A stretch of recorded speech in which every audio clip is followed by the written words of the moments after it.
Boa noite a todos. Vamos só aguardar alguns breves momentos para que todos os participantes consigam entrar. Enquanto isso, agradecia que toda a gente mantivesse o seu micro desligado e também que não usassem do compartilhamento de tela, porque isso vai ser necessário para os nossos intervenientes.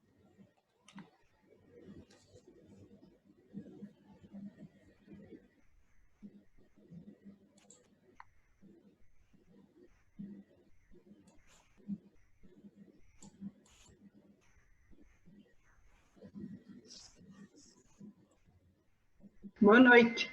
Boa noite a todos. Conforme estava a dizer, agradeço que mantenham os micros desligados, está bem, para não causar ruído. Entretanto, vamos só aguardar mais alguns momentos de forma a permitir que toda a gente esteja.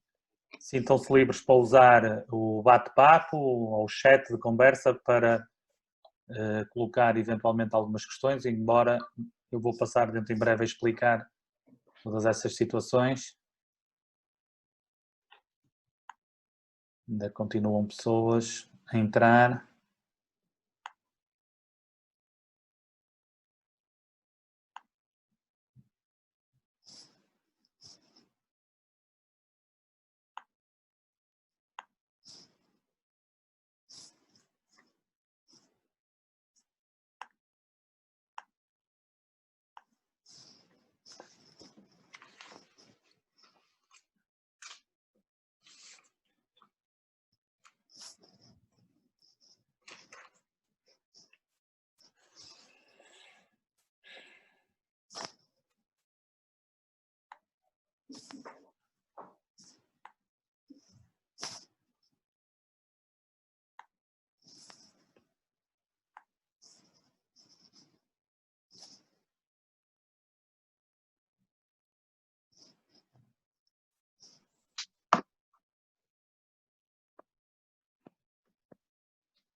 Bom, Boa noite. Boa noite. Olha, por favor, professor, eu estou com o nome da minha filha. Não é indiferente, não há problema, está bem? Porque eu não me veio ao aceder à plataforma. Não há problema, não há problema. Não há Pronto, problema, então. está bem? Eu também estou com o nome da minha filha, que eu não consigo entrar no meu. Sim, não há problema nenhum em relação aos nomes, uma vez que isto não tem caráter formativo, portanto, não é indiferente o nome a que têm o registro de acesso da plataforma Zoom. Bom, então boa noite a todos, sejam bem-vindos ao primeiro webinar da Associação de Trabalhadores da Educação. O meu nome é Rui Machado, vou ser o moderador e aquele que estará responsável pelo acolhimento de todos os participantes. Vou passar em breve a palavra ao secretário-geral da Associação, Augusto Ventura, António Augusto Ventura, que fará ou preferirá umas breves palavras de contextualização deste webinar. Sr. Secretário-Geral, muito boa noite. Boa noite a todos. Caros amigos, sejam bem-vindos ao webinar Transferência de Competências na Educação. Em nome da ATE, Associação dos Trabalhadores de Educação, quero agradecer a presença de todos. Um agradecimento especial para o professor José Ramos, diretor da Escola Secundária João Gonçalves Arco de Matosinhos, e ao professor Paulo Dias, diretor do Agrupamento de Escolas de Macedo Cavaleiros. Esta é a primeira de algumas iniciativas que a ATE pretende realizar. Decidimos começar pela transferência de competências na educação, por se tratar de uma matéria de grande importância e atualidade e que merece a reflexão de todos os agentes educativos. Muito obrigado, mais uma vez, e sem mais delongas, passo a palavra ao moderador, professor Rui Machado, dirigente da ATE, a quem saúdo especialmente e agradeço pelo seu papel nesta iniciativa. Muito obrigado, não é todos os dias que se recebe um elogio de secretário-geral.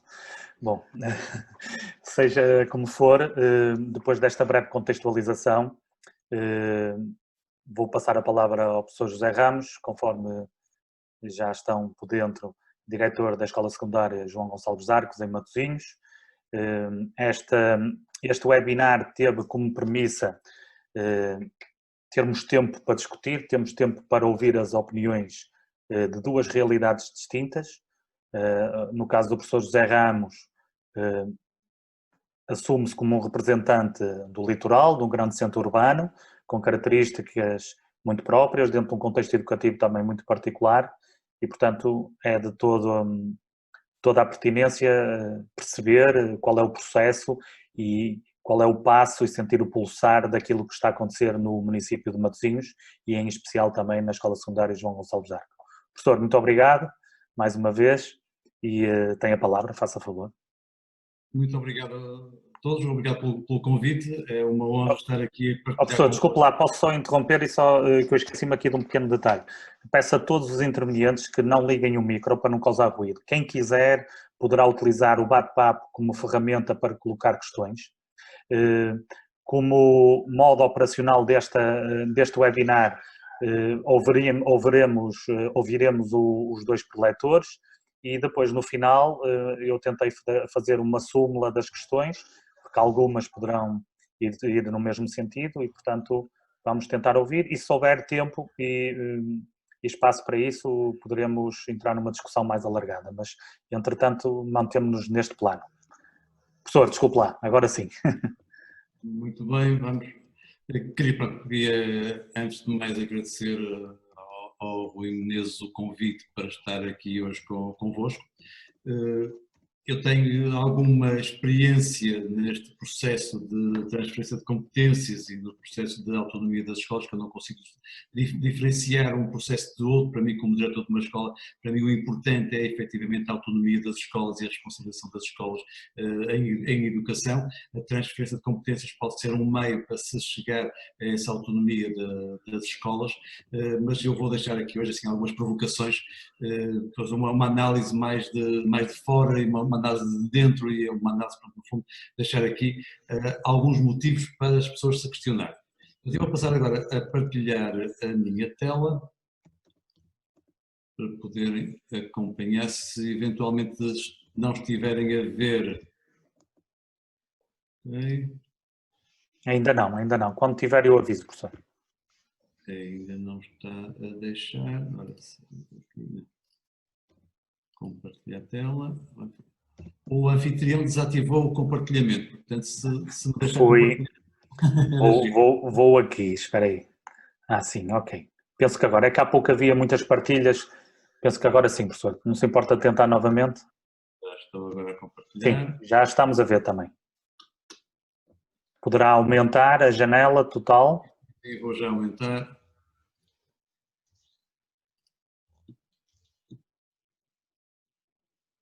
Agora foi o meu rato que resolveu adormecer. Não há problema.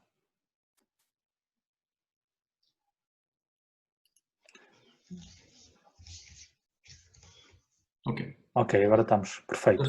Muito bem. Pronto. Vamos falar então um bocadinho sobre transferência de competências em educação. Pronto, neste webinar que aqui estamos todos. Vou começar por falar convosco do meu posicionamento pessoal. Pronto, a minha opinião pessoal. Relativamente à autonomia das escolas, claramente sim, sou 100% favorável à autonomia das escolas. Desde que, obviamente, com competências ao nível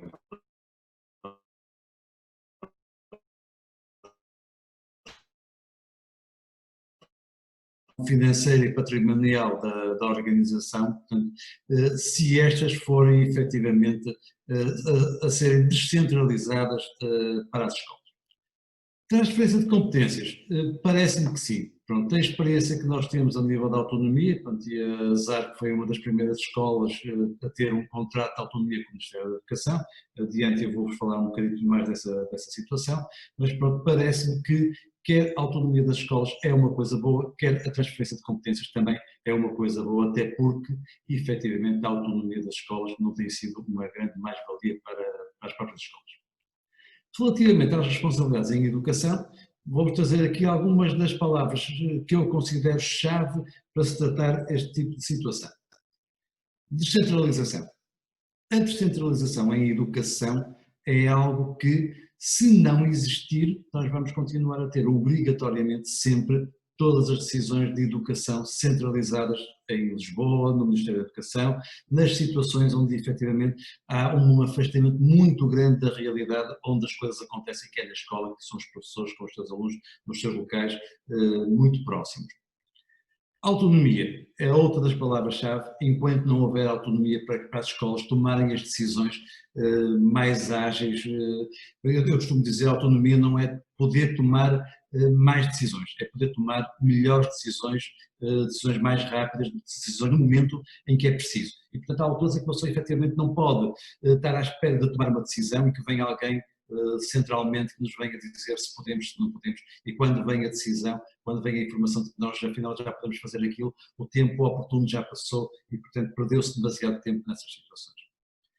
A desconcentração é outra das situações importantíssimas, e a diferença entre descentralização e desconcentração tem a ver com o local onde as coisas acontecem. A desconcentração pode ser a transferência de competências de educação para os municípios e, portanto, se for aí, a desconcentração da administração passa a ser das autarquias, das câmaras, e, portanto, essa desconcentração pode aproximar as escolas do local das decisões. A transferência de competências é evidente que não adianta nada de desconcentrar, não adianta nada estar as autarquias próximas a tomarem algumas decisões em termos de educação, se não houver efetivamente transferência de competências. O que é que eu queria, no fundo, chegar aqui? Tem a ver que, se a desconcentração for para as autarquias, com a transferência de competências, eu acredito que seja mais fácil às autarquias darem mais autonomia às escolas, ou seja, do que eles conseguirem recolher de transferência de competências, eles próprios também conseguirem transferir para as escolas essa autonomia. E porquê? Por uma questão de confiança. Estamos a falar de que o contrato de autonomia celebrado pelo Ministério da Educação, estamos a falar de pessoas que mal se conhecem, que não conhecem o trabalho uns dos outros e, portanto, é preciso ter alguma coragem também para passar essa autonomia para as escolas ou para os diretores ou para as instituições. A confiança é, efetivamente, uma das palavras-chave e que estará por trás de tudo. Nós temos que ter confiança quando descentralizamos. Quem vai estar nos locais descentralizados tem que ter a confiança da administração. Da desconcentração, exatamente a mesma situação. Para a autonomia é preciso confiar, não é fácil passar a autonomia para uma escola se a administração não confiar absolutamente na gestão dessa escola, e portanto esta transferência de competências tem que saber, vamos transferir alguma coisa para alguém em quem confiamos, sob pena de as coisas não acontecerem como deveriam ser. A nível de responsabilidades da educação, agora vou fazer um bocadinho um aspecto histórico. Pronto, como é que isto começou? Após 75 nós tivemos a gestão democrática das escolas. Pronto, até chegou a haver alguma legislação que permitia às escolas utilizarem o crédito de escola, que facilitou durante muitos anos as escolas a adquirirem equipamento, a fecharem-se, gerir uma parte financeira substancial dos seus orçamentos para aplicar nos alunos, e pronto, foi um período complicado, um período controverso, pronto, onde de facto as decisões eram colegiais, eram coletivas, onde havia muita lógica da irresponsabilidade. Portanto, quando as decisões são muito coletivas, não há um responsável pelo que está a acontecer e, portanto, a gestão democrática das escolas acabou por ser substituída por outro tipo de modelos. Nos anos 90 começou a haver alguma descentralização e algum afastamento do Ministério da Educação. Pronto. Foram criadas nesta altura as administrações centrais e regionais, pronto, do Ministério da Educação, da DREN e as DREs, no país inteiro, foram criadas mais ou menos em 1990.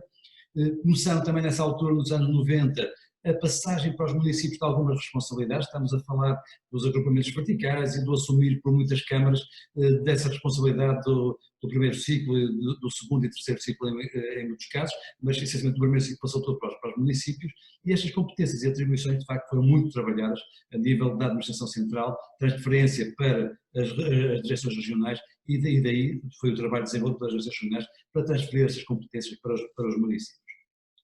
Em 2015, apareceu-nos o Aproximar Educação, pronto, que foram os primeiros negócios, entre aspas, as primeiras negociações entre a administração e as autarquias, pronto, com uma nova organização e gestão do sistema educativo. Pronto, algumas escolas, não muitas, penso que andará à volta das 18, 20 escolas, que aceitaram o Aproximar Educação e que entraram neste modelo de transferência de competências, e em 2018 foi publicado a lei quadro da transferência de competências e em 2019 foi a concretização das escolas que aderiram a este modelo. E agora vamos falar um bocadinho da perspectiva da realidade. Concretamente, então, o que é que está a acontecer neste momento no país? A autonomia das escolas é bom? Pergunto eu. Pronto, eu estou a tentar logo a dizer a autonomia das escolas é muito bom. A autonomia das escolas, etimologicamente, por análise de texto, a autonomia será sempre uma coisa boa para as escolas. Agora, a minha opinião é que a autonomia das escolas nunca existiu. Pronto, efetivamente, nunca, apesar das notícias, apesar dos contratos, apesar de toda a mediatização que existiu, efetivamente nunca existiu autonomia das escolas e vamos ver porque é que eu digo isto. Primeira situação, paradoxo da autonomia. Pronto, o paradoxo da autonomia é muito simples. Dar autonomia a alguém, neste momento, as únicas pessoas que podem dar autonomia são os governantes. Os governantes que conquistaram o direito de decidir em educação, politicamente, estrategicamente, nas urnas, ganharam eleições e isso deu-lhes o direito de conquistarem poder relativamente à educação. Ao tentarem transitar esse poder que lhes foi dado nas urnas para um diretor, para uma escola, para as escolas que efetivamente o exigem e precisam dela, mas que não conquistaram esse poder nas urnas, é um paradoxo, ou seja, não é muito fácil nós conquistarmos alguma coisa e de repente oferecemos-la a alguém. O que é que isso significa? Bom, efetivamente, a autonomia, nos moldes em que existe neste momento, é um paradoxo porque ninguém tem muita vontade, efetivamente, de passar o poder que adquiriu para outros. O paradoxo do contrato.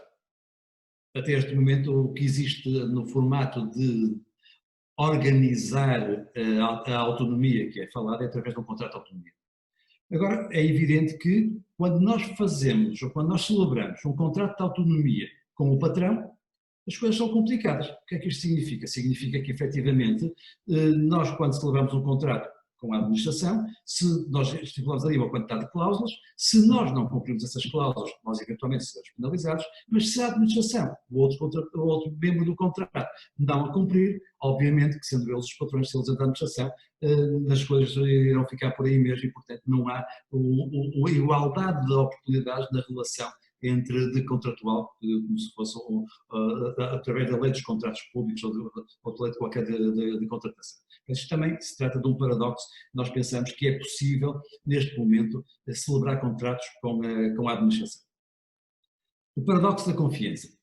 E, efetivamente, se a administração confiasse absolutamente nos diretores das escolas, em quem neste momento poderão celebrar, com quem poderão celebrar contratos, efetivamente já há muito tempo que teriam sido transferidos para a administração, para as escolas, essa delegação de competências, essa autonomia que é essencial para o bom funcionamento das escolas. Portanto, mais uma vez, nós temos aqui um déficit de confiança e há muitas situações, e se calhar eu até compreendo que em muitos casos há muitas falhas em muitas escolas, com muitos diretores, e portanto eu até compreendo que possa haver alguma desconfiança relativamente à administração para com algumas escolas. Mas isto transforma que, efetivamente, não existindo essa confiança, como é que é possível um diretor poder assumir toda a responsabilidade do funcionamento de uma quantidade de milhares de alunos e professores e funcionários, se, efetivamente, a confiança que devia ser passada de imediato para as escolas, para os diretores, isso, efetivamente, não acontece. E depois temos, por fim, o paradoxo da legalidade. Eu aqui há uns anos atrás fiz um estudo sobre os contratos de autonomia, numa dissertação de mestrado que eu fiz, e um dos aspectos curiosos que eu cheguei foi que a evolução, desde que a ZAR fez a primeira proposta de contrato de autonomia, apareciam na proposta 4 referências à lei. Ou seja, nós temos um contrato de autonomia para fazer isto, e havia ali 4 referências à lei e quase todas elas tinham a ver com o pessoal docente e pessoal não docente, obviamente pelas questões legais e sindicais que estavam por trás delas. De resto, toda a parte da gestão e organização da escola não aparecia lá. Entretanto, aquilo foi negociado com o Ministério da Educação, com especialistas, e a contraproposta que veio, já havia 15 referências à lei, ou seja, já dizia que a escola pode fazer isto assim, desde que cumpra a lei. Pronto, e mais tarde, entretanto, os anos foram passando e houve agora atualmente uma nova reanálise dos contratos de autonomia e houve uma nova proposta de celebração de contrato e nesta última versão da proposta de contrato de autonomia já havia 32 referências ao cumprimento da lei. O que isto efetivamente se traduz no paradoxo da legalidade relativamente à autonomia. Porquê? Porque enquanto que a legislação de educação não contemplar nela própria as margens de autonomia que podem ser consignadas às escolas, tudo o que for feito à margem dessa lei é ilegal e, portanto, obviamente que o Ministério da Educação se protege dizendo, sim senhor, nós temos um contrato de autonomia, mas tem que cumprir a lei. E é um bocadinho aquilo que eu costumo dizer, de facto, que é, eu não preciso de um contrato de autonomia para cumprir a lei. É para cumprir a lei, interpreto a lei, analiso e cumpro como qualquer diretor de escola bem educado e bem mandado o faz. Portanto, enquanto que o Ministério, enquanto que a Administração Central não definir claramente o que é que pode ser passado para a decisão das escolas, e isto tem que ficar na própria lei, não poderá haver, efetivamente, contratos de autonomia para além da lei. Mesmo assim, eu continuo a achar que a autonomia das escolas é bom? Continuo a achar claramente que a autonomia das escolas é bom. Não no modelo que temos neste momento e, portanto, do qual eu desacredito bastante, mas, efetivamente, continuo a acreditar para mim que a autonomia é bom. Então vamos ver agora como é que as coisas podem evoluir. Responsabilidades em educação. Efetivamente, as responsabilidades em educação, sejam com transmissão de competências, seja através de contratos de autonomia, são processos diferentes. De facto, nós temos a transferência de competências para os municípios, não tem rigorosamente nada a ver com as escolas. Ou seja, os municípios não têm sequer que ouvir as escolas, nem as comunidades educativas, para celebrar um contrato de transferência de competências com o Ministério da Educação. O que é que eu quero dizer com isto? Quero dizer que a decisão e a transferência de competências é estabelecida diretamente entre o Ministério da Educação e autarquias. As autarquias decidem, analisam quais são as competências que estão disponíveis para aceitar. E o Ministério da Educação analisa quais são as competências que está disponível para ceder às autarquias. Não tem nada a ver com o reforço da autonomia das escolas. Ou seja, o reforço da autonomia das escolas pode vir diretamente do Ministério da Educação, através de contratos de autonomia, que, como já vimos, não funcionam por vários motivos, por todos aqueles paradoxos que eu já vos apresentei. Mas pode, e isto foi a luzinha ao fundo do túnel, que me pareceu que poderia haver aí um espaço fértil de, eventualmente, nós chegarmos aos municípios, onde existe conhecimento, onde existe confiança nos diretores, mas é mais fácil nós negociarmos a autonomia das escolas com os municípios, se eventualmente a transferência de competências integrar parte da autonomia que as escolas também querem e serem as próprias autarquias, no fundo, a passar essas competências para a própria escola. Portanto, isto seria uma forma indireta de as escolas reforçarem a sua autonomia através da proximidade que tinham com os municípios. E então, como é que funciona em Matosinhos? Em Matosinhos, nós temos uma vantagem que tem a ver com o seguinte. Deu-se a transferência de competências. Os decisores políticos em Matosinhos, e isto para as escolas de Matosinhos é bom, todos eles, os decisores a nível da área da educação da Câmara, todos eles foram, o vereador da Educação, foi presidente do Conselho Diretivo durante mais de 20 anos, é uma pessoa extremamente ligada à educação e com muita sensibilidade, por isso, para as questões ligadas às escolas e à educação. O chefe de divisão também é uma pessoa ligada à educação, também foi diretor, foi presidente do Conselho Diretivo também durante alguns anos e, portanto, também é uma pessoa com sensibilidade. Significa o quê? Significa que em Matosinhos as coisas funcionam porque, efetivamente, a transferência de competências recaiu em pessoas que conhecem as escolas, conhecem as dificuldades das escolas, conhecem tudo o que, no fundo, é exigível ao funcionamento bom das escolas. A nível de transferência de competências em Matosinhos, pronto, o pessoal não docente transitou todo para a Câmara de Matosinhos.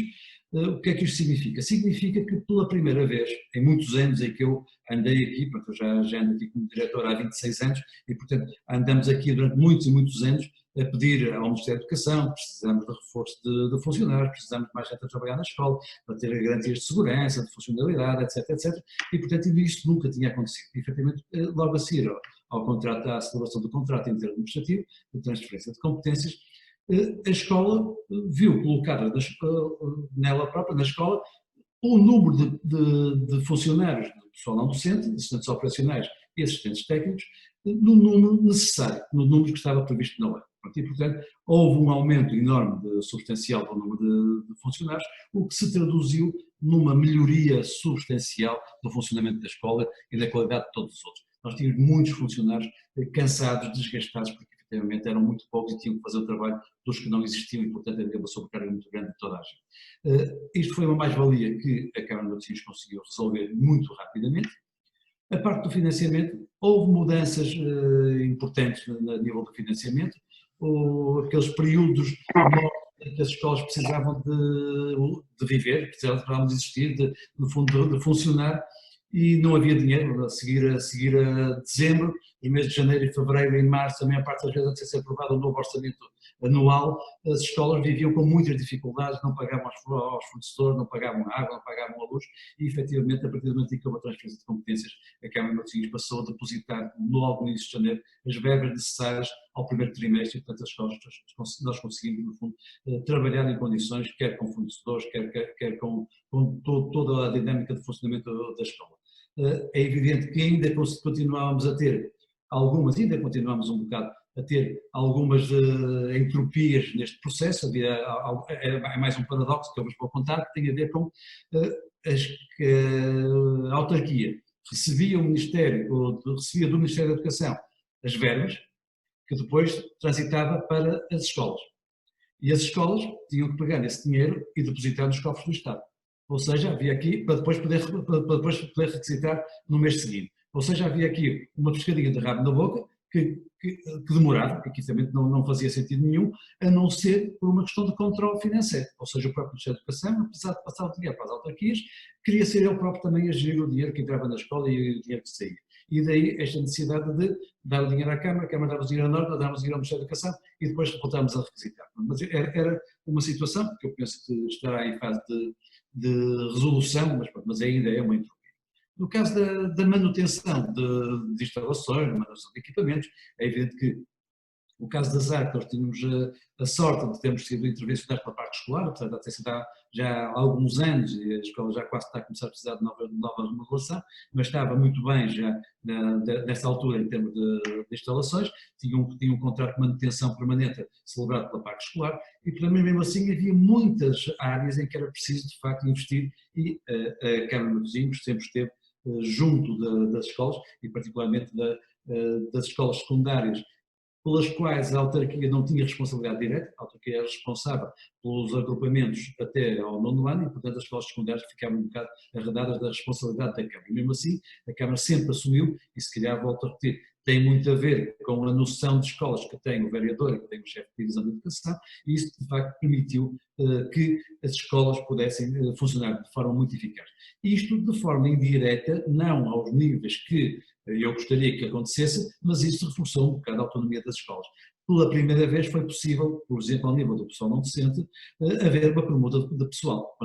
Porque há pessoas que trabalham numa organização e que são excelentes pessoas nessa organização, são uma mais-valia para essa organização, e há pessoas que efetivamente nessa organização não são uma mais-valia para essa organização, mas que se calhar numa outra escola ao lado até se tornam pessoas fantásticas porque têm a ver com a lógica da escola, têm a ver com as pessoas, têm a ver com o relacionamento, têm a ver com a empatia que se consegue criar com as pessoas e de facto isso foi possível substituir funcionários, pronto, uns estavam numa escola e estavam mal e não se sentiam bem e a escola também não se sentia muito bem com eles, mudaram de escola e alguns estão bem, outros até estão melhor do que os que estavam, mas esta gestão do pessoal não docente, não sendo exclusivo de uma escola, passou a ser uma gestão do pessoal não docente do município.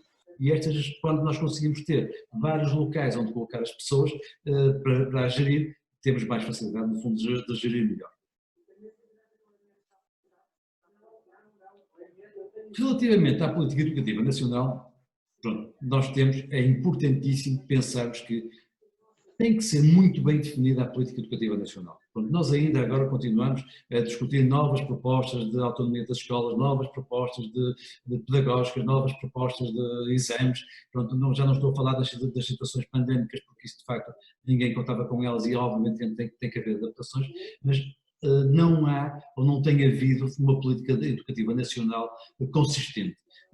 A lógica de o tempo de vida das decisões educativas não são compagináveis com o tempo de vida político, ou seja, os ciclos políticos não são ajustáveis aos ciclos educativos. Não podemos avaliar uma política educativa em menos de 10 anos.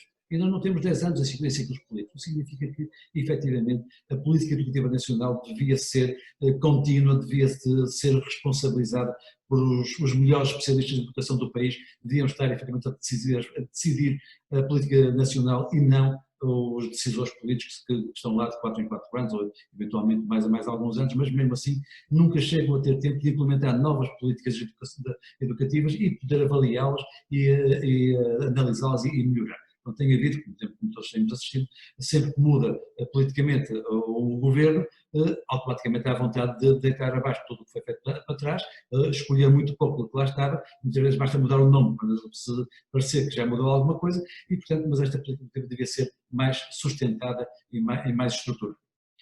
As políticas educativas locais também deviam ser estruturadas, deviam ser muito bem pensadas numa lógica local e não nacional. O que é que isto significa? Significa que isto foi uma das coisas muito trabalhadas a nível da primeira celebração de contratos de transferência de competências em Matosinhos, que tinha a ver com o Conselho Municipal de Educação. A ideia em Matosinhos era que o órgão máximo de decisor em termos de políticas educativas locais deveria ser o Conselho Municipal de Educação, onde estariam presentes os grandes intervenientes na educação, e uma das propostas que foi feita e que não foi aceita pelo governo, nem pelo PSD, nem pelo PS depois, era que no Conselho Municipal de Educação deveriam estar presentes os presidentes dos Conselhos Gerais das escolas.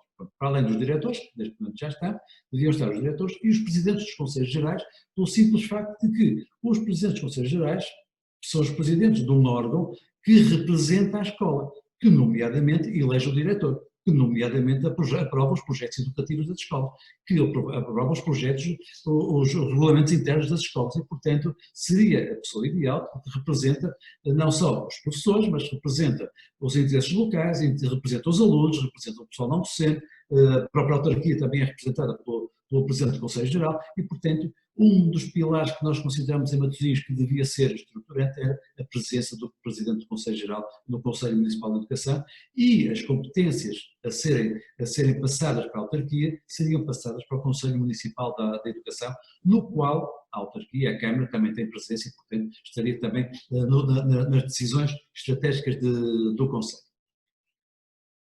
A seguir, o projeto educativo municipal, ou seja, o que é que isto significa? Significa que o Conselho Municipal de Educação, onde tinha presentes todos os interesses do município ligados à educação, aprovava o projeto educativo municipal.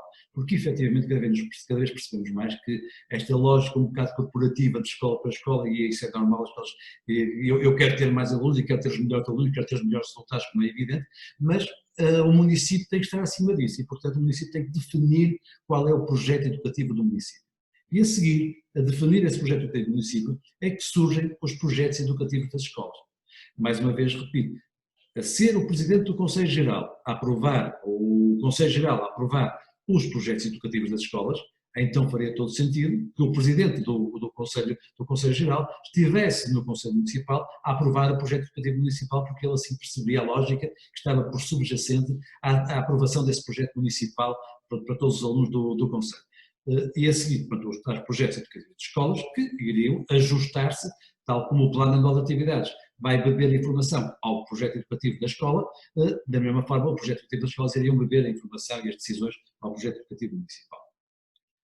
A rede de oferta formativa, logicamente, que seria muito mais importante e muito mais lógica e reajustada às necessidades do próprio município, se fosse decidida a nível do Conselho Municipal de Educação também, ou seja, o próprio município pudesse decidir qual era a rede de oferta formativa e decidir, porque não vale a pena nós termos a oferecer no município 5 ou 6 ofertas do mesmo curso, sabendo que não há saídas profissionais para nenhum desses alunos, estamos a falar de cursos profissionais, mas também dos cursos de ciências e tecnologias. Obviamente que a duplicação e triplicação de oferta no município não é uma mais-valia, a não sei que isso seja possível e seja bom para o próprio município.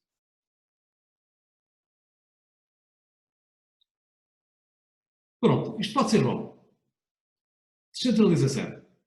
Voltamos à lógica que isto pode ser muito bom e eu continuo a achar que sairmos de Lisboa, chegando à proximidade onde as coisas acontecem, onde o professor está com o aluno, onde a escola conhece a realidade, as dificuldades dos alunos, dos pais, no fundo de toda a sociedade, é importantíssimo. A transferência de competências, por esses motivos também, é essencial, deve acontecer, isto pode ser muito bom, depende da forma como lá chegarmos, mas pode ser muito bom se for bem executado. A matriz de competências é algo de essencial que nós temos que ter na transferência de competências. Mais do que a transferência, nós temos que ter a matriz. E a matriz vai-nos dizer o quê? Vai-nos dizer que esta competência é da responsabilidade de A, B ou C, quem toma a decisão é A, B ou C, quem no fundo pode propor e pode estar sujeito a uma aprovação superior são estas competências e, portanto, esta matriz de competências é essencial para toda a gente saber, e voltamos à lógica da responsabilização. A matriz de competência deve dizer quem é o responsável por que decisão. E, portanto, se alguma coisa não correr bem, obviamente que há responsáveis, tem que saber quem são os responsáveis, e esses responsáveis têm, obviamente, a obrigação de corrigir e melhorar e encontrar uma nova solução para a sua responsabilização. A autonomia, voltamos assim, é evidente que nesta matriz de competências têm que estar muito bem definidas o que é que pertence à escola, como tomada de decisão, o que é que pertence ao Conselho Municipal de Educação, o que é que pertence à Câmara, o que é que pertence ao Ministério da Educação. Haverá, obviamente, muitas coisas que vão pertencer e vão continuar a pertencer e bem ao Ministério da Educação, mas deverão ser cada vez menos. E, portanto, esta lógica da matriz de competências deve dirigir-se obrigatoriamente para a autonomia, quer da autarquia, quer das próprias escolas.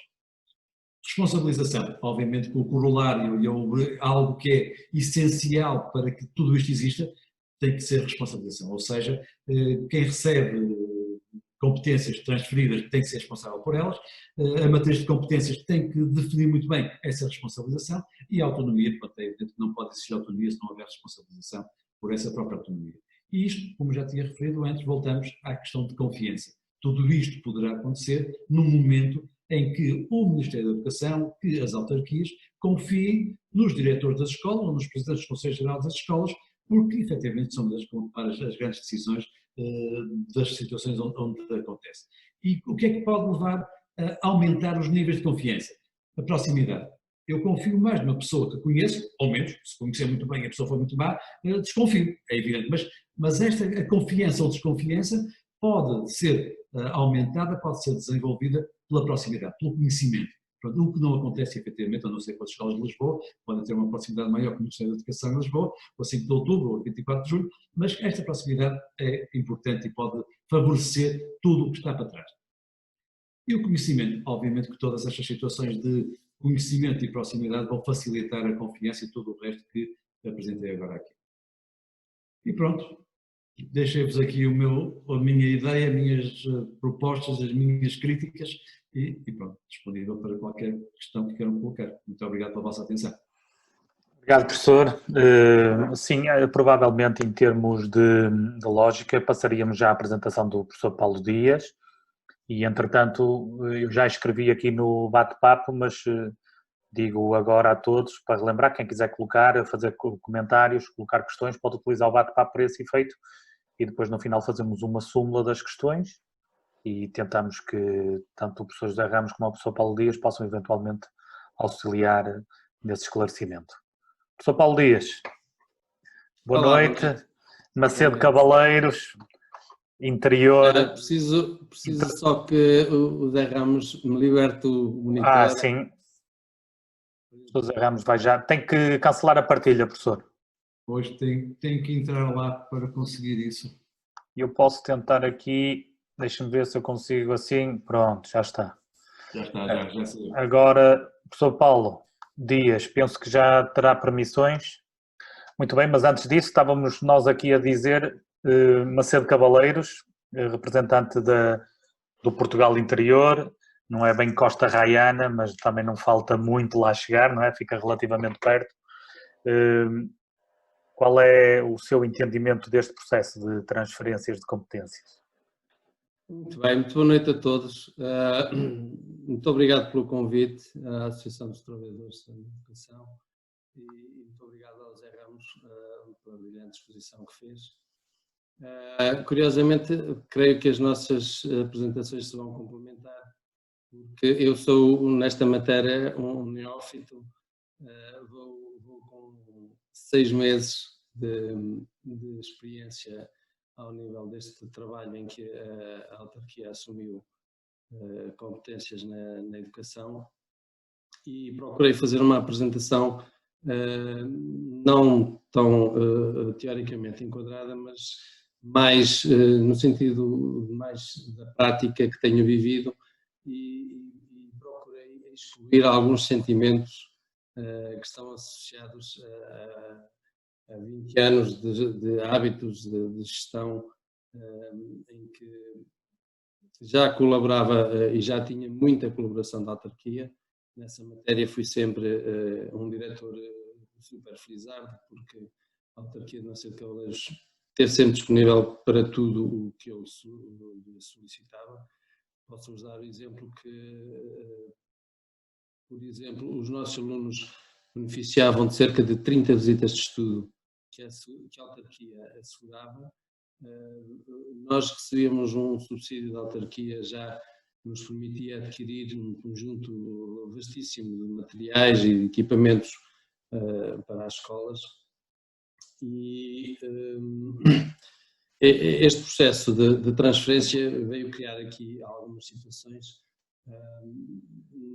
não tão agradáveis quanto eu gostaria que tivessem sido, mas creio que difíceis, quer para a escola, quer para o município, e eu ia começar pela questão regulamentar. Eu penso que há diversos... Permita-me só que temos já alguns dos participantes a dizer, e eu também estou a identificar isso, existem algumas oscilações na qualidade do som, penso que tem a ver com o movimento ou eventualmente com o equipamento. Seja como for, se por acaso não tenho uns fones, uns auriculares. Eu não os tenho aqui comigo, mas nós podemos esperar 5 minutos ou 2 minutos e vou buscar, está bem? Tá, nós aguardamos.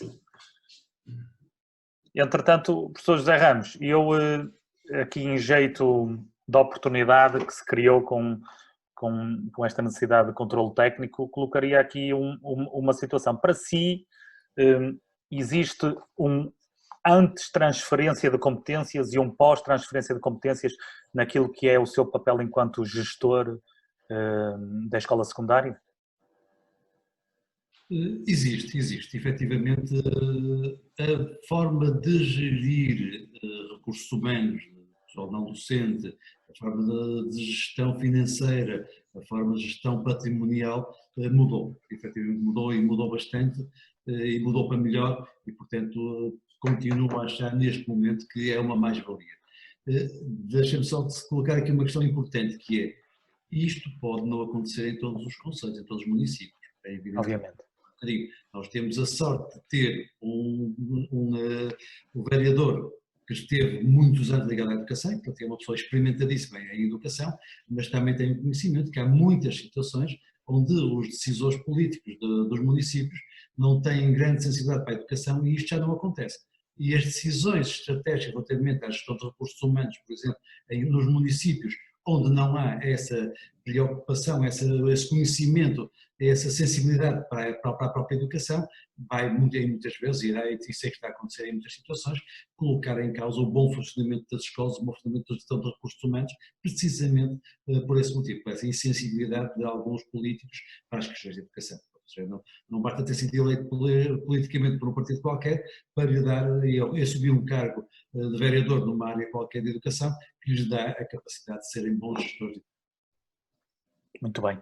Professor, obrigado, professor José Ramos. Professor Paulo Dias, vamos tentar, antes de avançar, fazer um pequeno teste aí à qualidade de som. Mas ok, não sei se já me estão a ouvir melhor. Sim, eu pelo menos deste lado já não ouço oscilações, penso que sim. Ok, então poderemos avançar. Se quiser retomar, muito bem. Se preferir voltar atrás um bocadinho, também muito bem. Não é necessário. Eu estava no ponto em que estava a referir que existem diversos tipos de transferências, ao que já percebi, e dizer-vos que nós entramos nesta última leva com o Decreto-Lei 21 de 2019, de 30 de janeiro, em que basicamente, e procurei resumir aqui, transfere para a esfera da autarquia a questão financeira, portanto o orçamento é entregue à autarquia, é aquilo que o Ministério da Educação chama o envelope financeiro. A autarquia assume as responsabilidades na ação social escolar, bares, refeitórios, transportes, residências, enfim, tudo o que está ligado à ação social escolar. Pode gerir tudo isso e arrecadar as receitas próprias dessa gestão que depois terão que ser aplicadas na escola. Ficou com a competência também do pagamento dos vencimentos do pessoal não docente, e, portanto, o pessoal não docente foi integrado nos quadros da autarquia.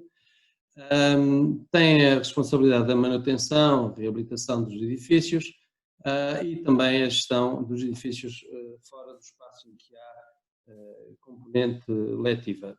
Tem mais algumas competências, mas grosso modo aquelas mais fundamentais são estas. O diretor fica com a gestão pedagógica em grau, eu já vou explicar o que é isso, fica com a gestão dos docentes, fica com a gestão dos não docentes, porque apesar de serem funcionários autárquicos, são sobre a gestão do diretor que distribui o serviço e também participa na avaliação. O Conselho Pedagógico avalia a componente de apoio à família no final do ano.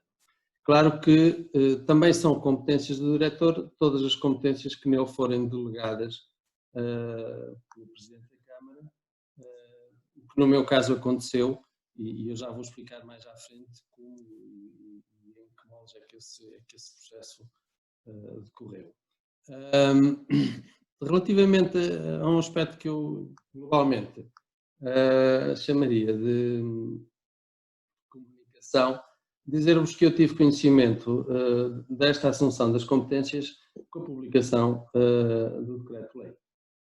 A administração não teve a gentileza nem a elegância de comunicar antes e a Câmara também não teve esse cuidado sequer de me comunicar que tinham decidido aderir a este processo de assunção de competências.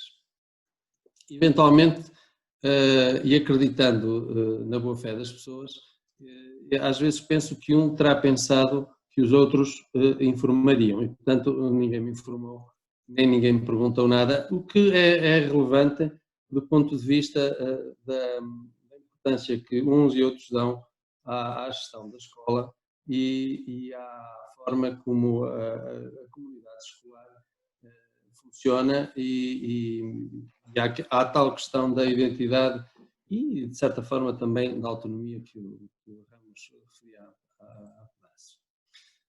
À volta de todo este processo, o que eu vou percebendo é que há imensa falta de informação por parte do Ministério da Educação, quer relativamente à autarquia, quer relativamente à escola.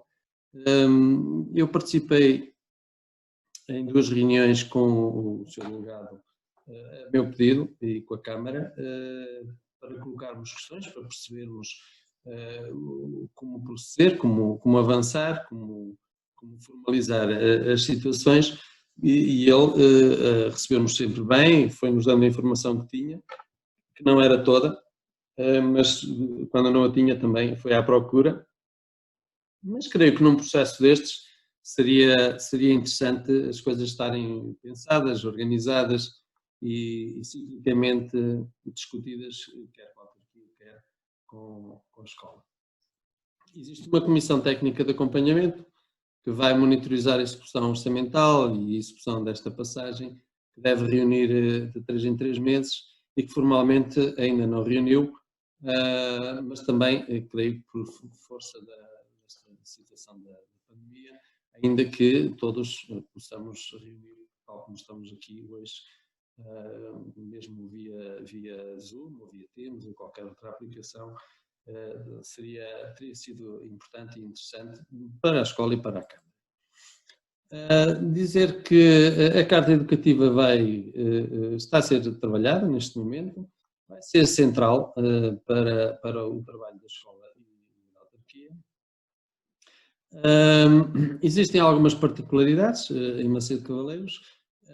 Nós somos a única estrutura de educação no concelho e, portanto, temos o universo dos alunos, dos professores e dos funcionários.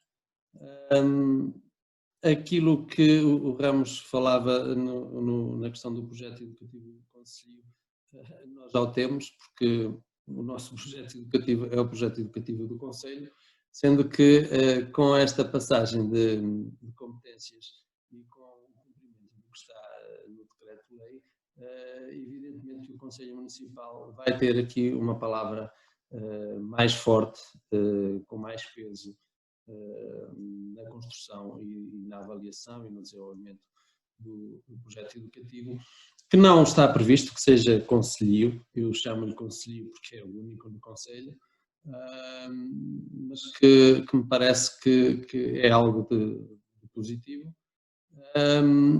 Evidentemente que há aqui uma possibilidade de grande proximidade com a autarquia, somos únicos, somos vizinhos, o agrupamento de escolas e a autarquia são as duas maiores estruturas, as duas maiores organizações do concelho e, portanto, naturalmente terão que se entender, terão que se dar bem dos alunos e colocar o interesse dos alunos à frente de tudo isso, de toda a ação que desenvolve. Há aqui uma grande vantagem na tomada de decisão local, vamos também já referi a isso, é uma grande vantagem, é excelente e há alguns aspectos em que eu já estou a perceber, também porque a vereadora é uma pessoa que tem experiência na educação, tem experiência na gestão escolar e, portanto, tem essa sensibilidade, sendo que dentro da autarquia é quem tem essa sensibilidade, porque depois também vou percebendo que há outras forças, outras vontades, outras pressões, mas temos conseguido um excelente entendimento e temos conseguido avançar com o processo, creio que com vantagens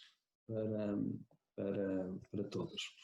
Aqui a questão do desconhecimento dos processos prende-se com a relação entre o agrupamento e a autarquia, mais do ponto de vista administrativo, funcional, porque os funcionários da escola desconfiam, os funcionários da Câmara desconfiam, e enquanto nós não nos conhecermos e não conversarmos, e temos feito esse esforço de ir à Câmara e deles virem à escola e de conversarmos e de percebermos e de acertarmos procedimentos, e creio que estamos a caminhar no bom sentido, mas há aqui uma questão que é fundamental para a gestão da escola e para o futuro do agrupamento, que é o planeamento estratégico.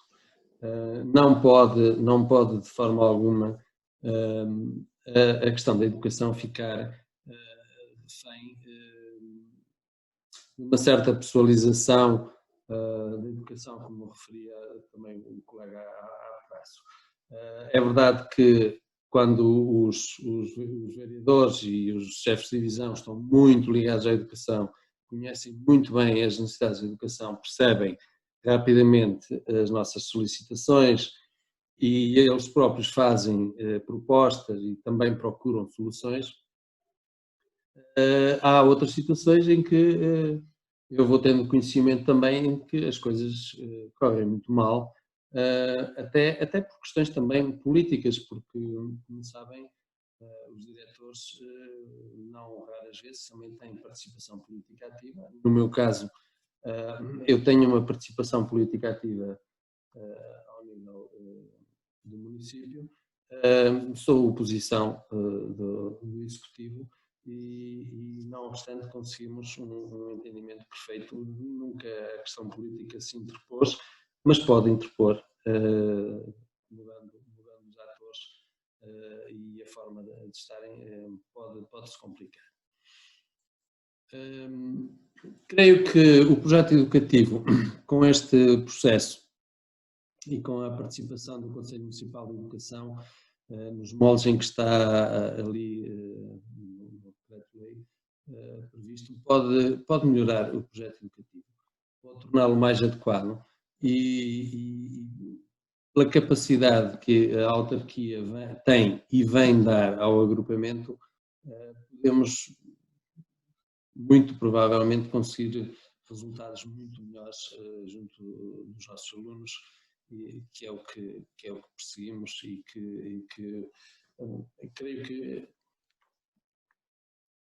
a assunção das competências vem responsabilizar a autarquia de uma forma que não estava responsabilizada até este momento ao nível das matérias da educação, a não ser com o pré-escolar e o primeiro ciclo. E, portanto, neste momento, eles são também muito responsáveis do que acontece até o 12º ano. Eles só têm interesse em que as coisas corram bem e que os professores tenham condições para trabalhar e os alunos também. Reparem que, historicamente, não há uma boa experiência relativamente à gestão que as autarquias fizeram no primeiro ciclo, pelo menos aqui no interior. Eu fui presidente do primeiro agrupamento vertical aqui em Macedo de Cavaleiros, tínhamos 70 estabelecimentos de educação na altura. Eu há tempos disse numa reunião de diretores que o Conselho de Macedo de Cavaleiros tem a dimensão da Ilha da Madeira e, portanto, nós temos escolas que distam 75 km uma da outra. Portanto, era um mundo de escolas e de realidades e recordo-me que as escolas no primeiro ciclo estavam muito maltratadas, muito mal equipadas.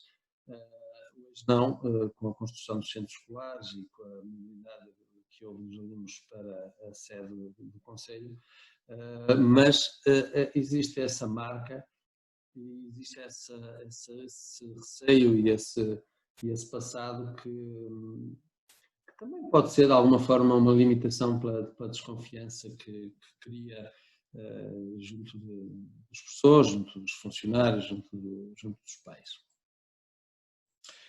Então, a autarquia, voltando à questão da gestão financeira, a autarquia basicamente fica com a gestão do bloco C, D e F, com a ação social escolar e com os aluguéis dos espaços, que depois tudo isso, tudo que é verba gerida, é lucro gerido, tem que reverter a favor da escola. E no nosso caso, o Sr. Presidente da Câmara fez uma delegação de competências em mim para a gestão de todas essas áreas e transferiu-me, na primeira transferência que me fez, transferiu-me metade do orçamento. Como podem imaginar, ter metade do orçamento à disposição de um momento para o outro permite uma gestão muito melhor. Não temos atrasos nos pagamentos, não estamos dependentes de uma aprovação de um orçamento que vem em maio e que depois descobrimos que já temos 2/10 gastos e depois chegamos ao verão e temos que fechar a torneira completamente. Portanto, permite aqui uma gestão financeira com maior flexibilidade e um aconchego financeiro maior. Dizer-vos também que o envelope financeiro que é atribuído à Câmara prevê algo que nós não tínhamos até este momento, que são 20.000 euros para a manutenção de cada edifício, portanto, de cada escola que o agrupamento tem. O que é uma mais-valia.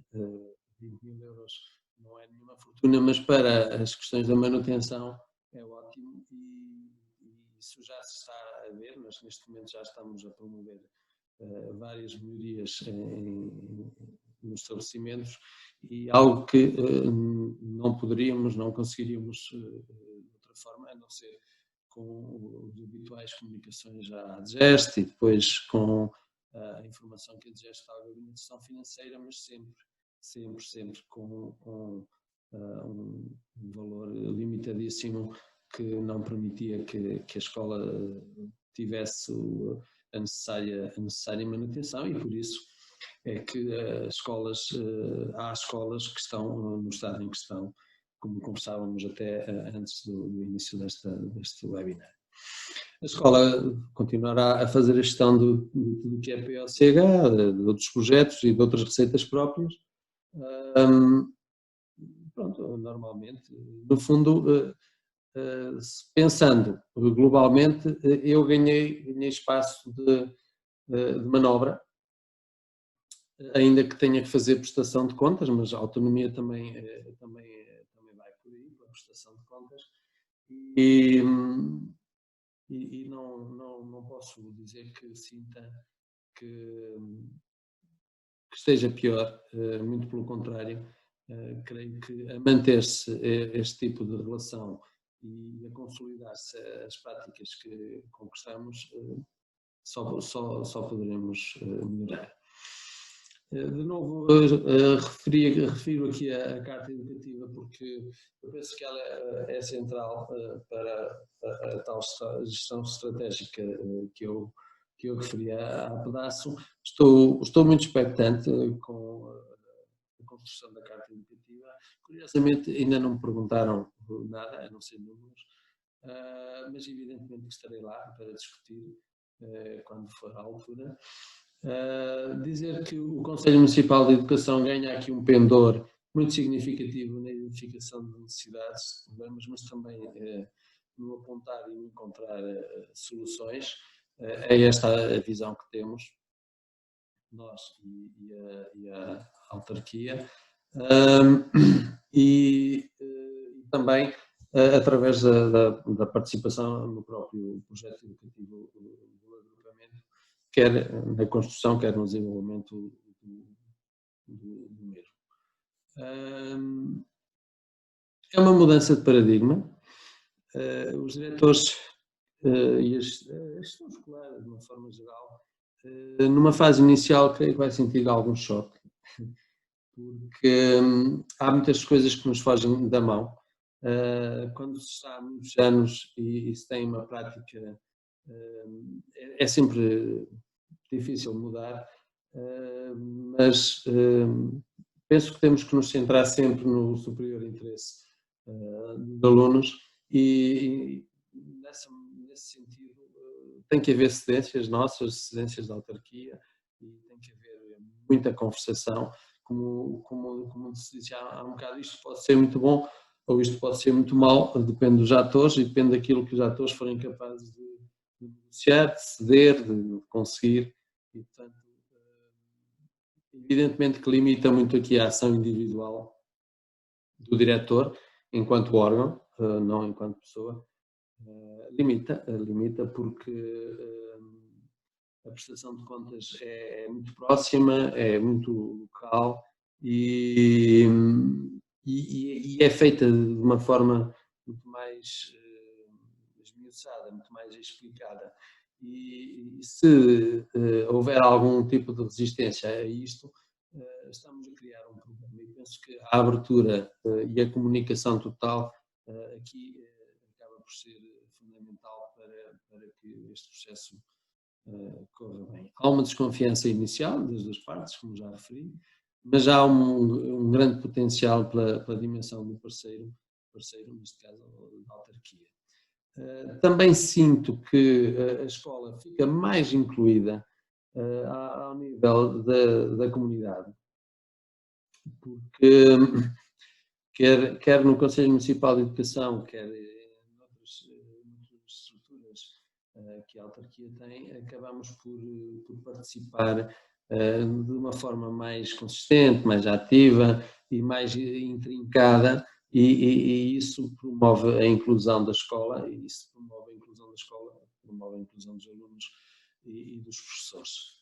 Há o risco da pessoalização.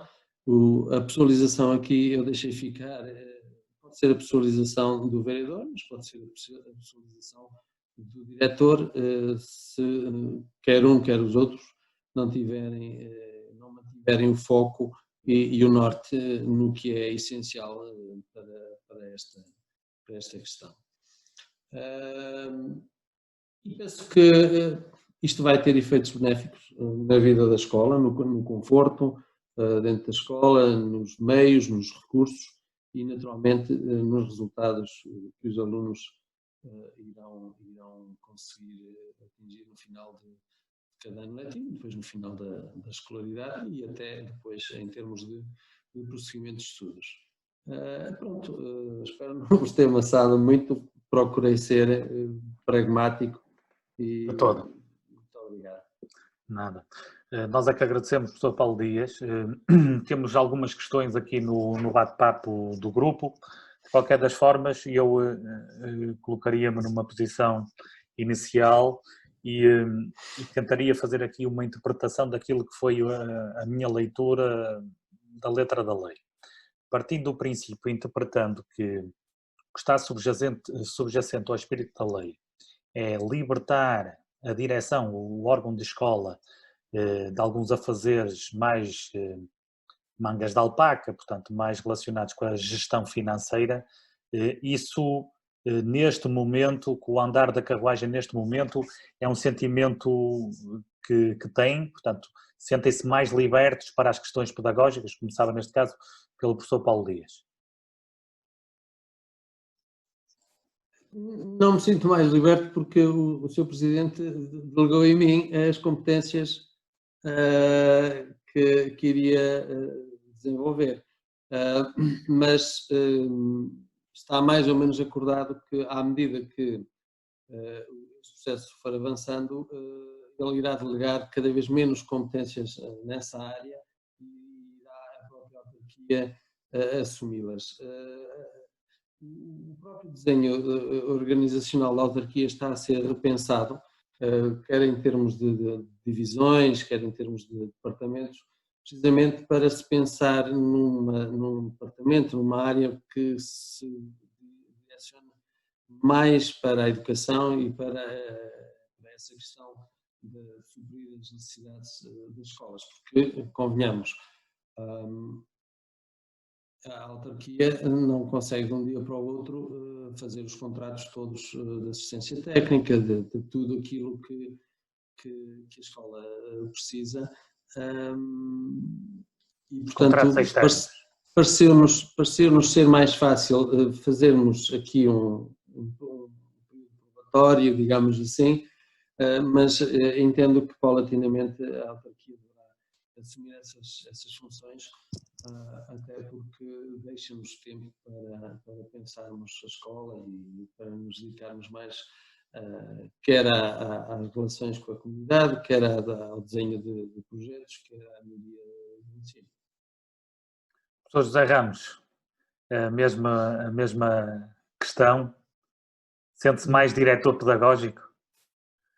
Não, de todo. Não. A esse nível não posso considerar que tenha havido alterações. Efetivamente, até podemos dizer assim, se por um lado a chegada do dinheiro à escola, apesar de toda aquela complicação vem da Câmara, vai para o Ministério e volta para a escola, apesar disso, a gestão financeira é da própria escola. Sou eu sempre que tenho que tomar as decisões estratégicas financeiras. Notamos neste momento, pelo contrário, até alguma entropia.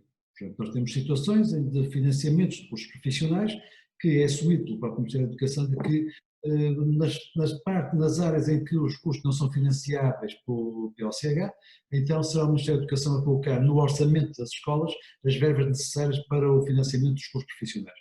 Então agora chegamos aqui a um imbróglio, que é quem manda dinheiro para a escola a nível de funcionamento é a autarquia, mas a autarquia não recebeu dinheiro do Ministério da Educação para cursos profissionais.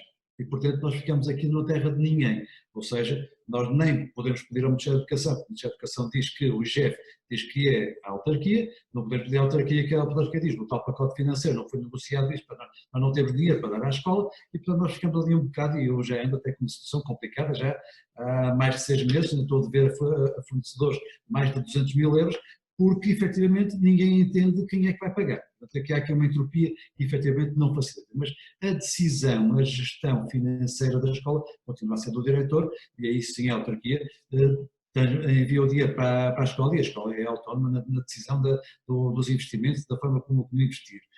Já, por exemplo, em relação ao pessoal não docente, a gestão do pessoal não docente, do ponto de vista funcional, é minha, porque sou eu que tenho que gerir as pessoas que tenho na escola a funcionar, quer em termos de horários, quer em termos de toda a parte da organizacional. Há um aspecto que para nós é fácil, que felizmente não abundam, que é as questões disciplinares. Havendo uma questão disciplinar com um funcionário, a autarquia assume, porque tem gabinete jurídico, tem uma quantidade de técnicos do Departamento de Relações Humanas, de Serviços Humanos, e, portanto, eles assumem essa parte administrativa, burocrática dessa gestão. De resto, não nos apercebemos, porque ainda não me apercebi que houvesse uma liberdade suplementar para me dedicar mais às questões pedagógicas, e continuo a dedicar-me, obviamente, mas que efetivamente não ganhei mais tempo para isso pelo facto do contrato interadministrativo. Para já ainda não. E felizmente, porque também eu não sei se iria ficar muito contente no dia em que o Sr. Presidente da Câmara, ou o Sr. Presidente da Câmara neste caso, ou o Sr. Vereador, chegasse à escola muito bem e eu é que vou decidir onde é que vou investir o dinheiro, se vai ser naquela sala, se vai ser naquele store, se vai ser naquela manutenção, seja o que for. Eu, pessoalmente, como diretor da escola, não sei se veria com muitos bons olhos essa intromissão na autarquia, na decisão estratégica local da escola.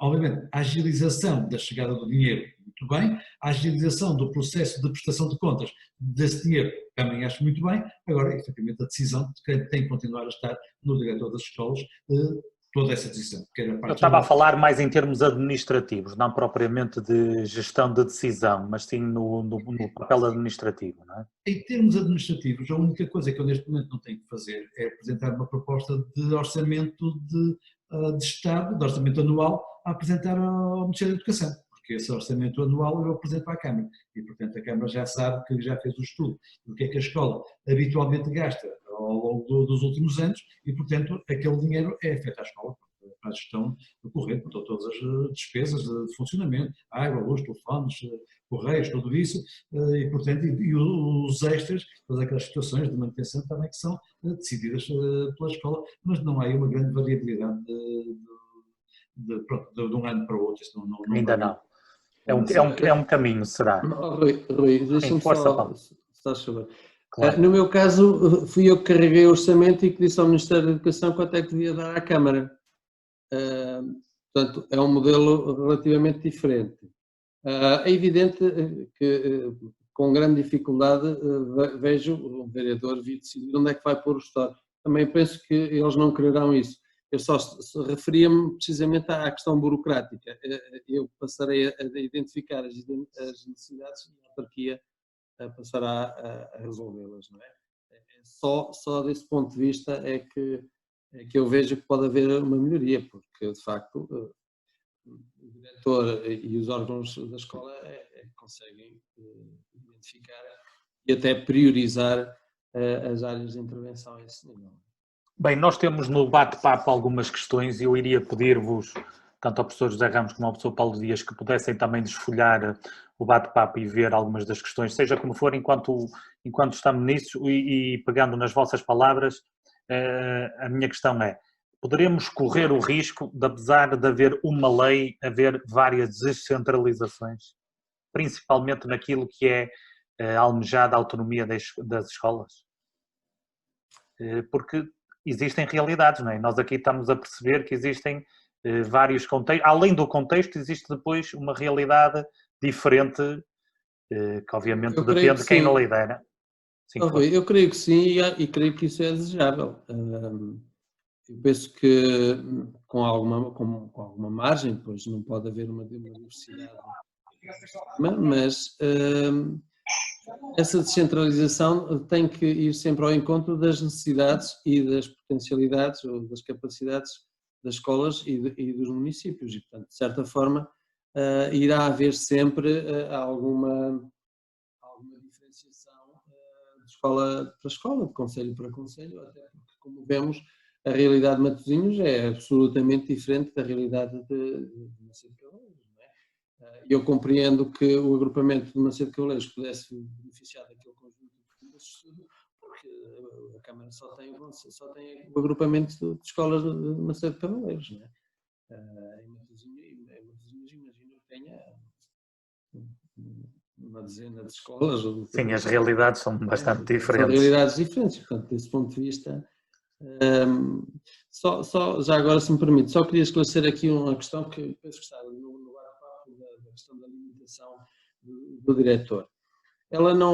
Esta situação não tem que significar uma necessária limitação, mas se não houver uma negociação e uma discussão muito bem feita, muito bem estruturada, a tal matriz das competências que vamos falar, se isso não estiver muito bem feito, pode acontecer uma coisa como me ia acontecendo a mim por proposta do diretor municipal. O diretor municipal faz uma primeira delegação de competências, que depois alterou, porque eu não concordei com ela, em que cada vez que eu tivesse que quisesse fazer uma despesa, eu tinha que comunicar a despesa à senhora vereadora, comunicar a despesa ao Sr. Presidente da Câmara, tinha que internamente organizar o processo de aquisição e depois do processo de aquisição estar feito, dar contas disso, e depois, quando a Comissão Técnica de Acompanhamento reunisse, tinha que prestar contas outra vez, ou seja, tinha que me dedicar a prestar contas 3 vezes por um ato de uma compra de uma caixa de canetas ou de esferográficas ou de qualquer outra coisa, não é? E nesse sentido é limitativo, porque nós temos mais que fazer do que andar a prestar contas 3 vezes para a mesma situação. Mas isso porque tem que haver comunicação e tem que haver a tal matriz de competência. José Ramos, pegando nisto, quer atalhar? Sim, já agora só vamos fazer aqui uma retrospectiva.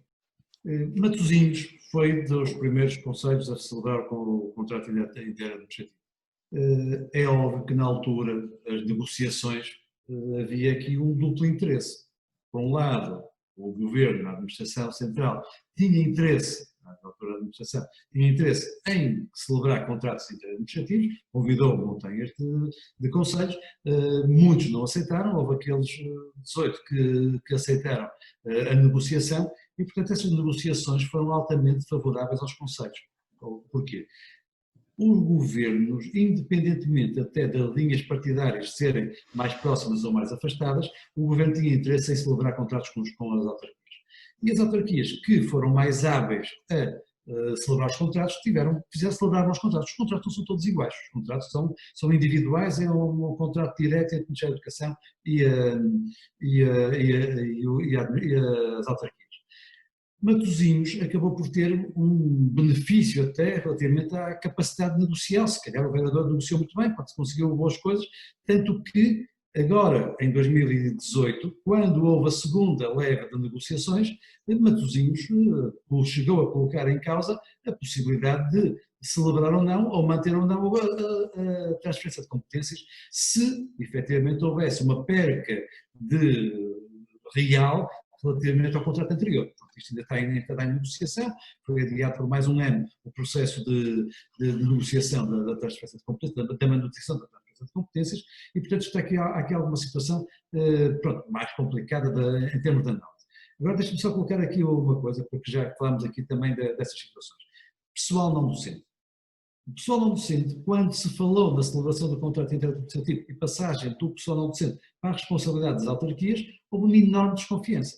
Eu tinha todo o pessoal da escola, todos os meus funcionários da escola, tremiam e vinham falar comigo, mas como é que vai acontecer? E agora, mas eu vou ter que sair daqui, mas eu agora quem é que vai mandar em mim? Mas quem é que controla o meu horário? Portanto, o seu diretor já não vai ser o nosso superior e tal. Portanto, houve uma grande desconfiança relativamente à mudança que eles achavam que era a mudança de decisor, do patrão. Depois perceberam-se que afinal não era um bicho de 7 cabeças, era tudo exatamente na mesma, a única situação que havia era que, efetivamente, quem lhes pagava os vencimentos passou a ser a Câmara, em vez de ser a escola e o Ministério da Educação, e, portanto, era a única diferença, tudo o resto se mantinha tal e qual na mesma situação, a não ser também, como já falei há bocadinho, a possibilidade de mobilidade interna dentro do Conselho dos vários funcionários. Outra situação, já agora, permitam-me colocar aqui uma questão que é uma coisa para mim muito importante, que tem a ver com o objetivo. O Paulo falou há bocadinho da Comissão de Acompanhamento do Contrato Interadministrativo.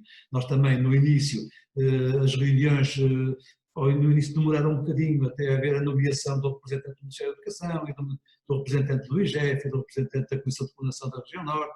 Portanto, havia aqui uma quantidade de elementos que faziam parte da Comissão de Acompanhamento que demoraram a ser nomeados. E depois consegui juntar toda essa gente, uns vinham de Lisboa, outros vinham de outros lados, portanto também não era fácil. Mas quando começou a reunir, as coisas começaram a ter alguma fluidez. A partir de certa altura, depois mudou o governo. E quando mudou o governo, o representante do Ministério da Educação, que era quem presidia a Comissão de Coordenação, a Comissão de Acompanhamento, deixou de presidir, porque perdeu a vontade política de o nomear e, portanto, ele deixou de presidir a Comissão. E até que fosse eleito novamente, ou designado novamente, um presidente da Comissão de Acompanhamento, ainda demorou um bocado. Mas havia uma coisa importante, e eu queria deixar aqui que é importantíssimo, que é a definição de objetivos. E se, eu costumo dizer que é assim, quando eu celebrei o primeiro contrato de autonomia da escola com o Ministério da Educação, na maior parte das coisas aquilo teve um efeito de marketing. Pronto, eu dizia, pronto, com orgulho, eu sou uma das 20 escolas que celebrou o primeiro contrato de autonomia com o Ministério da Educação. Portanto, nós devemos, só por isso nós devemos ser muito bons. E, portanto, isso era uma imagem de marketing. A partir de certa altura eu percebi que era exatamente ao contrário, que era, eu tinha a fama de que tinha autonomia, mas não tinha autonomia nenhuma, e portanto eu tinha a fama, mas não tinha proveito nenhum. Mas houve uma coisa que para mim foi essencial, que foi, pela primeira vez, da escola, pronto, eu tive que definir objetivos. E a definição de objetivos parte de onde é que eu estou e até onde eu me comprometo a ir. E o sabermos onde é que estamos é essencial em qualquer organização.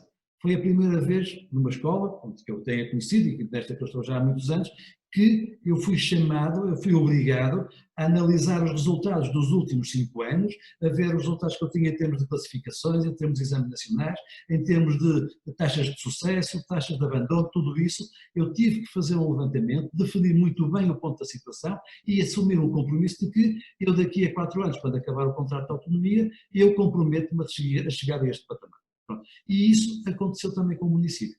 Ou seja, a Comissão de Acompanhamento tinha como obrigação também verificar se a contratualização de objetivos que foram definidos no contrato de transferência de competências, se estava ou não a atingir os resultados. Porque, efetivamente, tem que haver alguma ambição. Quando nós assumimos alguma coisa, se muito bem, isto era de alguém, passa a ser meu, mas eu comprometo a fazer o quê? A não fazer nada e deixo abandonar as coisas e só vou gerir a parte que me interessa, ou eu vou me comprometer com alguma coisa.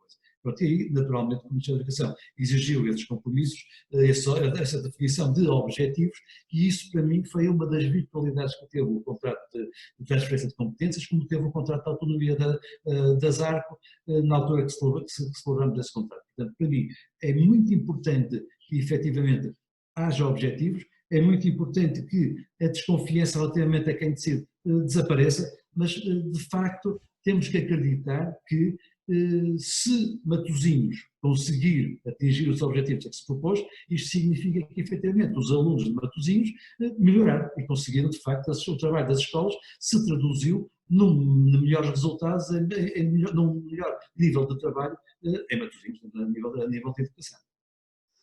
Professor, temos aqui uma questão da Elvira Tristão. Boa noite. Quando o Sr. Diretor fala de projeto educativo Conselhio, refere-se ao projeto educativo do único agrupamento de escolas ou refere-se a um projeto educativo que congregue não só as linhas orientadoras da educação formal, escolar, mas também as orientações no âmbito da educação não formal, das responsabilidades dos mais parceiros do agrupamento? Não sei se foi o professor Zé Ramos que falou desta questão do projeto Conselhio, não é?